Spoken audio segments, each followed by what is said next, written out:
U.S. President Donald Trump was in Qatar as ceasefire negotiations between Israel and Hamas resumed. In front of Qatari mediators, Trump reiterated his plan to expel Gaza.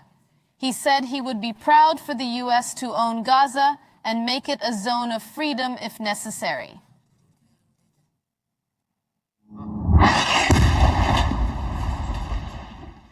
After breaking the ceasefire in Gaza on March 18th, Israel returned to the negotiating table under U.S. pressure. Negotiations on a ceasefire and hostage swap began on Wednesday in Doha, Qatar. Hamas's release of Israeli-American hostage Eden Alexander speeds up the process.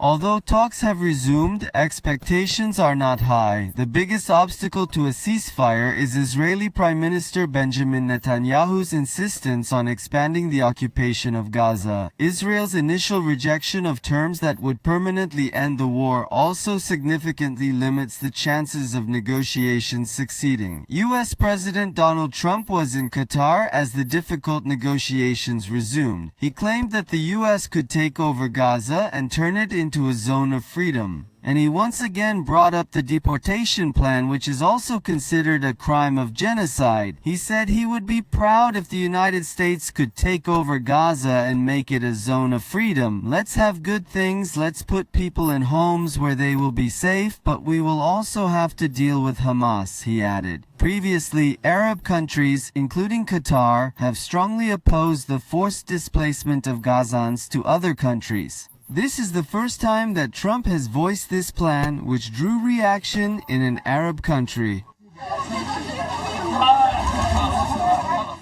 Meanwhile, Israel has been blocking humanitarian aid into Gaza for more than 2 months as it continues its relentless assault on the territory and counts down to its planned invasion. The United Nations Security Council has called on Israel to lift its blockade of aid to Gaza. It noted that more than 2 million Palestinians in the territory face famine and hunger. In the U.S., 30 Democratic senators introduced a bill to end the blockade of humanitarian aid in Gaza. Senators took action against the deepening humanitarian crisis in Gaza.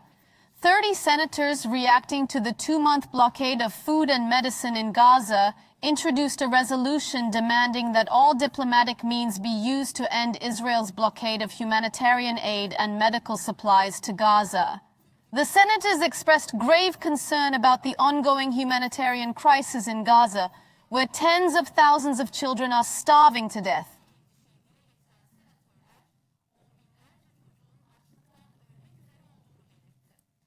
Vermont Senator Peter Welch said the policy of deliberate starvation is unacceptable.